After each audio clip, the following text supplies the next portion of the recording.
मेरा कोई नहीं ससुराल में। मीरा शादी करके मेहता परिवार में आई थी। सब कुछ बहुत अच्छा चल रहा था। अरे बहू चाय ले आओ, देखो तो कितनी देर हो गई है। इस टाइम तो लोगों का नाश्ता भी हो चुका होता है। जी माँ जी, अभी आई। मेरा पर्स नहीं मिल रहा है। भाभी मुझे नाश्ता दे दो, भूख लग रही है। अरे बहू कितना भाग भाग कर काम करेगी, तुम लोग खुद अपना काम कर लिया करो। निधि, तुम अपना खाना खुद ले लो। नहीं पापा, मैं कॉलेज के लिए रेडी हो रही हूँ। अब मैं किचन में नहीं जाऊंगी। मेरे कपड़े खराब हो गए तो भाभी को काम करने की स्पीड बढ़ानी चाहिए ताकि किसी को भी देर ना हो। मैं तो पूरी कोशिश करती हूँ जितना हो सके उतना जल्दी करने की। ये लो निधि, तुम्हारा नाश्ता। देखो नीलम, तुम्हें एकदम हीरे जैसी बहू मिली है। एक पैर पर दौड़ दौड़ कर सारे काम टाइम पर कर दिए। अरे इसमें हीरे वाली कौन सी बात है? सभी बहुओं को ऐसे ही काम करना चाहिए, चुस्ती फुर्ती से। और भूल गए क्या, अपने टाइम में मैंने भी तो ऐसे ही काम किया है, एक पैर पर भागते हुए। अरे हाँ भाग्यवान, मैं कहाँ कुछ बोल रहा हूँ, तुम तो एक्सप्रेस की तरह काम करती थी। मीरा को तारीफ सुन के अच्छा तो लगा, लेकिन पूरा दिन भाग भाग के काम करते हुए उसके मन में एक सवाल आ जाता है। क्या ये सच में मेरा परिवार है, या फिर मैं सबके लिए काम करती हूँ इसलिए ये सभी मुझसे खुश रहते हैं? अगर किसी दिन मैंने काम को मना कर दिया तो क्या यही लोग मुझसे इतने ही प्यार से बात करेंगे? शाम के वक्त मीरा सभी के लिए खाना लगा रही थी। बहू, तुम सभी के साथ डिनर कर लिया करो। जी पिताजी, बस खाना लगा दो। ये कहकर मीरा डिनर टेबल पर सभी के लिए खाना लगा देती है और खुद भी डिनर करने के लिए बैठ जाती है। सभी लोग खाना शुरू करते हैं, लेकिन तभी अजय कहता है, मेरा वो मिर्च का अचार ला दो।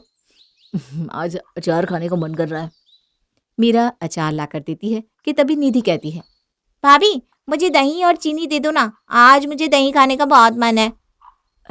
अभी लेकर आती। मीरा दही लाकर निधि को देती है और अपना खाना प्लेट में निकाल ही रही होती है कि उसकी सास नीलम कहती है, अरे बहू, तूने सलाद में नींबू तो डाला ही नहीं, जाकर नींबू ले आ।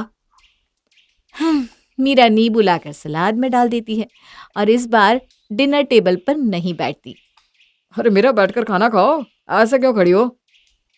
बार बार खाने के टेबल से उठना अन्न का अपमान होता है, तो आप लोग खा लो आराम से, उसके बाद मैं खा लूंगी। बहू, अगर तुम टेबल पर सबके लिए सामान रख देती तो तुम्हें बार बार उठकर नहीं जाना पड़ता ना। नीलम की बात सुनकर मीरा दुखी हो जाती है कि इतना काम करने के बाद भी उसकी सास उसको ही ताना दे रही है। खाने के बाद सभी लोग सोने चले जाते हैं। कुछ देर बाद मीरा भी अपने कमरे में जाती है, जहां वो अजय से कहती है, सुनिए जी, एक बात तो बताओ। अब पूछो। अगर कल को मुझे कुछ हो गया तो क्या तुम दूसरी शादी कर लोगे? अरे तुम ये सब क्या बकवास कर रही हो? अरे बताओ तो। नहीं तो, और वैसे भी मैं तुम्हें कुछ होने ही क्यों दूंगा। अगर फिर भी कुछ हुआ तो तब भी मैं कभी किसी और से शादी नहीं करूंगा। पक्का? प्रॉमिस? अरे हाँ बाबा। कुछ देर बात करते करते अजय सो जाता है। तब मीरा अपनी एक सहेली सुमन को फोन करती है। मीरा, आज बहुत दिनों बाद तूने कॉल किया, सब कुछ कैसा चल रहा है? हाँ यार, सब ठीक ही है। क्या हुआ? तेरी बातें तेरी आवाज से अलग क्यों लग रही है? कुछ बात है क्या? बता मुझे। मीरा सुमन को अपने ससुराल की सभी बातें बता देती है जो उसके मन में थी। क्या तुझे भी ऐसा लगता है कि मेरे ससुराल में कोई मुझे प्यार नहीं करता? बस ये सब लोग ऐसा दिखावा कर रहे हैं क्योंकि मैं सबके काम कर देती हूँ। देख, ये तो मुझे नहीं मालूम, लेकिन अगर तुझे सच जानना है तो उसके लिए मैं तुझे एक आइडिया दे सकती हूँ। हाँ तो बताना, क्या आइडिया है? तू अपनी याददाश्त भूलने का नाटक कर और फिर देख कौन तेरे बारे में क्या सोचता है। आइडिया तो तेरा अच्छा है। ठीक है, अब कल से होगा मेरा मिशन ससुराल का प्यार शुरू। अगले दिन मीरा छत से कपड़े लेकर नीचे आ रही थी, तभी उसे सुमन की बात याद आ जाती है। अरे आज तो मुझे याददाश्त जाने का नाटक करना था। अरे बहू, वहां खड़े खड़े क्या सोच रही है? जल्दी से कपड़े लेकर नीचे आ, नाश्ता बनाने में देर हो रही है। अरे मीरा, कहाँ हो तुम? मेरी टाई नहीं मिल रही है। मीरा तुरंत ही पैर फिसलने का नाटक करती है और सीढ़ियों से नीचे गिर जाती है। लेकिन मीरा ने तो ये सोचा ही नहीं कि नाटक में ही सही, अगर वो नीचे गिरेगी तो चोट तो लगेगी ही। और मीरा के साथ भी वही हुआ। जैसे वो नीचे गिरी, उसका सर सच में जमीन से टकरा गया और मीरा को सर में चोट लग गई। अजय ने तुरंत डॉक्टर को बुलवाया और डॉक्टर ने कहा, फिलहाल तो ये ठीक है, चोट काफी गहरी लगी है, बाकी होश में आने के बाद मुझे बुला लेना। ऐसा कहकर डॉक्टर वहां से चले जाते हैं। मीरा को कुछ देर बाद होश आ जाता है। वो देखती है कि उसको नाटक के चक्कर में सच में ही चोट लग गई है। अब चोट तो लग ही चुकी है, क्यों ना इसका पूरा फायदा उठाया जाए। मीरा इस बारे में सोच ही रही थी कि तभी अजय उसके कमरे में आता है। मीरा, तुम्हें होश आ गया, अच्छा हुआ। ठीक हो ना अब? कौन हो तुम और मेरे कमरे में क्या कर रहे हो? जाओ यहाँ से वरना मैं शोर मचा दूंगी। अरे ये क्या बोल रही हो तुम? बचाओ बचाओ कोई मुझे। मीरा की चीखने की आवाज सुनकर सभी लोग उसके कमरे में जाते हैं। अरे क्या हुआ? तुम ऐसे क्यों चीख रही हो? ठीक तो हो ना तुम? कौन हो आप लोग? मोहन तुरंत ही डॉक्टर को बुला लेता है। डॉक्टर चेक करने के बाद बताते हैं, लगता है इस चोट का असर आप बहू की याददाश्त पर हुआ है और वो अभी आप सभी को भूल चुकी है। फिलहाल आप उसे कुछ भी याद दिलाने की कोशिश मत करना। अरे लेकिन हम उसको क्या बोले कि वो हमारे घर में क्यों है और हम लोग कौन है?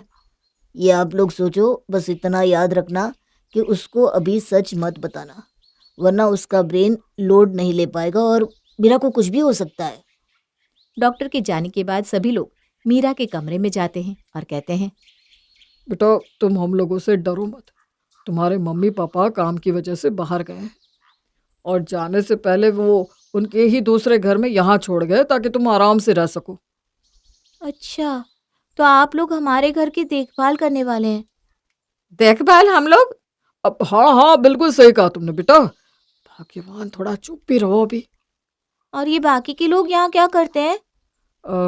ये है मेरा बेटा अजय, ये इस घर का माली है, और ये मेरी बीवी नीलम, ये रसोइया है, बहुत अच्छा बनाती है ये। क्या बोले? अरे मतलब खाना अच्छा बनाती है ये। मेरी इतनी हिम्मत कहाँ जो तुम्हें कुछ बोल सकूं। और वो लड़की कौन है, लापूसी शक्ल की? क्या बोला आपने? मुझे लापूसी कहा? पापा देख रहे हो ना आप? ये मेरी बेटी है निधि, ये घर के छोटे मोटे सारे काम करती है। क्यों बेटा, सही कहा ना मैंने? हाँ हाँ, सही कहा आपने पापा। ऐसा कहकर निधि वहां से पैर पटकते हुए चली जाती है। तेवर तो देखो इसके, ऐसा लग रहा है घर की मालकिन यही है। बेटा अब तुम आराम करो, कुछ चाहिए होगा तो बता देना। ऐसा कहकर सभी मीरा के कमरे से बाहर आ जाते हैं। तुम्हारा दिमाग खराब है क्या? है? क्या क्या बक रहे थे तुम उस मीरा के सामने? मेरा बेटा माली और मैं रसोइया। तुम लोग पागल हो क्या? डॉक्टर ने अभी क्या बोला भूल गई? मीरा की याददाश्त जा चुकी है, उसे कुछ याद नहीं है। अगर हमने उसको ये बताया कि वो इस घर की बहू है तो वो याद करने की कोशिश करेगी, और फिर कुछ हो गया उसको तो सोचा है तुमने? अरे हाँ, सही कह रहे हो आप, मैंने तो ये सोचा ही नहीं था। हाँ माँ, जब तक मीरा को कुछ याद नहीं आ जाता हमें ऐसे ही माली और रसोइया बनकर रहना होगा। क्या नाटक है ये? मुझे अब घर के काम करने पड़ेंगे? अरे जब तक तेरी भाभी ठीक नहीं होती तब तक तो करने पड़ेंगे ना। सभी की बातें मीरा अपने कमरे से सुन रही थी। अरे वाह, मैंने जैसा सोचा था ये तो उससे भी ज्यादा अच्छा हो गया। चलो कुछ दिन तो इसका फायदा उठाती हूँ। बहुत मजा आने वाला है। अगले दिन वो उठकर किचन में जाती है और देखती है कि खाने में कुछ बना है कि नहीं, जबकि उसके टाइम में तो इस वक्त सब नाश्ता कर लेते थे। मुझे पता ही था कोई कुछ नहीं करेगा। अब देखते जाओ मैं क्या करती हूँ। ऐसा कहकर मीरा वहां रखे बर्तन गिरा देती है। बर्तन गिरने की आवाज सुनकर वहां नीलम आ जाती है। अरे क्या हुआ? ये बर्तन क्यों बजा रही हो सुबह सुबह? आपको बात करने की तमीज नहीं है क्या? ऐसे कैसे मुझसे बात कर रही हो आप? माफ करना बेटा, इनकी तबीयत ठीक नहीं है। ठीक है, अभी तक खाना क्यों नहीं बना? आपको नहीं लग रहा कि ऑर्डर आपने थोड़ा देर से दिया है तो बनाने में टाइम लगेगा? देखो वो सब मुझे नहीं मालूम, आधे घंटे में मुझे खाना रेडी चाहिए मेरे रूम में। इतना कहकर मीरा किचन से बाहर निकल रही होती है कि तभी उसको चक्कर आ जाता है और वो गिरने वाली होती है, लेकिन मोहन उसको पकड़ लेता है। अरे अरे बहू, तुम ठीक तो हो? चलो तुम अपने कमरे में चलो। हाँ बस चक्कर आ गए थे अचानक ही। और बहू किसको कहा आपने? अरे बहू नहीं कहा इन्होंने? मैंने तो कहा बहुत देर हो गई है खाना बनाने में, जल्दी जल्दी बनाओ भाई। मीरा अपने परिवार को उसकी उंगली के इशारे पे नाचता देखकर बहुत खुश हो रही थी और मन ही मन हंसती है। माँ, ऐसा कब तक चलेगा? देख, तेरी भाभी की तबीयत जब तक ठीक नहीं हो जाती यह सब ऐसा ही चलेगा। भगवान बस तू हमारी बहू को जल्दी से जल्दी ठीक कर दे। माँ, डॉक्टर का फोन आया था। उन्होंने कहा कि मीरा को बिल्कुल भी स्ट्रेस नहीं देना है, वरना उसको सर दर्द और चक्कर आने शुरू हो जाएंगे और उसके बाद तो उसकी हालत और खराब हो सकती है। अरे बेटा, अभी वो किचन में आई थी और गिरते हुए बची। उसने ही बताया कि उसको चक्कर आ रहा है। मैंने मना किया था ना, उसको कोई किसी काम के लिए नहीं बोलेगा। अरे बेटा, वो अपनी मर्जी से किचन में आई थी, बल्कि तेरे पापा ने तो उसको आराम करने भेज दिया उसी वक्त। ठीक किया माँ आपने, लेकिन अभी जो भी वो बोले बस आप लोग आंख बंद करके करते जाओ। अरे बेटा, तू चिंता मत कर, हमें भी मीरा की उतनी ही फिक्र है जितनी तुझे है। हम अपनी पूरी कोशिश करेंगे। हाँ भैया, आप चिंता मत करो, भाभी जल्दी ही ठीक हो जाएगी। ये सब मीरा भी अपने कमरे में सुन लेती है। ये तो पता चल गया कि मेरा परिवार मुझे प्यार तो बहुत करता है, मुझे कोई दिक्कत ना हो इसलिए ये लोग नौकर तक बन गए हैं। लेकिन कुछ दिन अभी और आराम कर लो, फिर ठीक होने का नाटक भी कर लूंगी। थोड़ी देर बाद निधि मीरा के लिए खाना लेकर उसके कमरे में जाती है। अरे वाह, खाना बन गया, लाओ जल्दी दो, मुझे भूख लग रही है। निधि खाना रख रही थी कि मीरा पानी का ग्लास जानबूझकर गिरा देती है। आय हाय, मेरे हाथ से ग्लास फिसल गया। कोई बात नहीं, आप खाना खाओ, मैं ये साफ कर दूंगी। निधि ग्लास उठाकर वहां से पानी साफ करने लगती है। निधि को काम करता देख मीरा मन ही मन सोचती है, हमारे घर की सबसे कामचोर लड़की भी मेरे एक इशारे पे काम कर रही है। ये हुई ना बात, काश ऐसा हमेशा रहता तो कितना मजा आता। ये सब अजय भी कमरे के बाहर से देख रहा था और जैसे ही निधि बाहर आती है तो वो कहता है, ये सब करने की क्या जरूरत थी? कोई बात नहीं, भाभी को नहीं पता कि अभी वो क्या कर रही हैं, इसमें उनकी क्या गलती। और वैसे भी तूने ही तो कहा है ना उनका ध्यान रखना है, तो ये सब तो करना ही पड़ेगा। हाँ, लेकिन आगे से तू ना ये सब सफाई वफाई मत करना। अब अजय भी मीरा की बीमारी से परेशान होने लगा था कि अगले ही दिन मीरा मोहन को सुनाने लगती है, ऐसे कौन से काम होते हैं? अरे बेटा, तुम गलत समझ रही हो। नहीं नहीं, मैं सब सही समझ रही हूँ। अरे क्या हुआ, इतना शोर किस बात का है? अपने पापा से पूछो ना क्या हुआ है। अरे कुछ नहीं बेटा, वैसे तो मेरी ड्यूटी गेट पे खड़े रहने की है, लेकिन बुढ़ापे में थक जाता हूँ, इसलिए बस घर में आकर बैठ गया था। पापा, आप ये क्या बोल रहे हो? अब तो इन लोगों को सच बताना ही पड़ेगा। अगर इन सबको मेरी फिक्र है तो मेरे आगे सच नहीं आने देंगे, और अगर मेरी फिक्र नहीं है तो आज ये लोग मेरे आगे सच बता देंगे। पापा होंगे तुम्हारे, इस घर की तो गार्ड है ना, तो पूरा दिन यहाँ एसी में क्यों बैठे रहते हैं? कोई काम नहीं है क्या इन्हें? मीरा, तमीज से बात करो।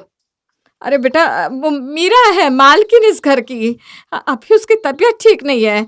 देख बेटा, ऐसा बोलकर उसे परेशान मत कर। माँ, बहुत हो गया, ऐसे कब तक आप लोग सुनते रहोगे? मीरा जी, आप कमरे में जाओ, और पापा गेट पर इसलिए खड़े नहीं होते क्योंकि उनके पैरों में दिक्कत है। कोई नहीं, जैसे आराम हो जाएगा ना पापा अपना काम कर देंगे। मीरा वहां से अपने कमरे में चली जाती है। वहां अजय अब इन सब से बहुत परेशान हो गया था। मुझे माफ कर दो, मेरी वजह से सभी को बहुत दिक्कत हो रही है। अरे बेटा, कोई बात नहीं, मीरा की तबीयत ठीक नहीं है, उसको नहीं पता कि वो क्या कह रही है। तू थोड़ा शांत रहा करना। तूने डॉक्टर से बात की? क्या बोले डॉक्टर? कोई सुधार है क्या मीरा के रिपोर्ट्स में? बस डॉक्टर से बात करने ही जा रहा था मैं। अजय वहां से निकलकर डॉक्टर से बात करता है। अजय, रिपोर्ट में तो दिखा रहा है कि मीरा के दिमाग में कोई खास चोट नहीं लगी है। फिर उसकी याददाश्त वो कैसे चली गई? ये तो मुझे भी समझ में नहीं आ रहा, क्योंकि उसकी रिपोर्ट नॉर्मल है। मैंने मीरा की रिपोर्ट एक और बड़े डॉक्टर को भेजी है, बाकी फाइनल तो वही बता पाएंगे। डॉक्टर से मिलकर अजय घर आता है और अपने परिवार से अकेले में जाकर बात करता है। क्या हुआ बेटा, तूने ऐसे अकेले में हमें क्यों बुलाया? सब ठीक तो है? पिताजी, मीरा शायद कभी ठीक नहीं हो पाएगी। मैं अभी डॉक्टर के पास ही आ रहा हूँ। अरे ये तू क्या बोल रहा है? हम किसी अच्छे डॉक्टर को दिखा देते हैं। उसकी कोई ज़रूरत नहीं माँ। देखो वैसे भी मीरा को हम सब याद नहीं है।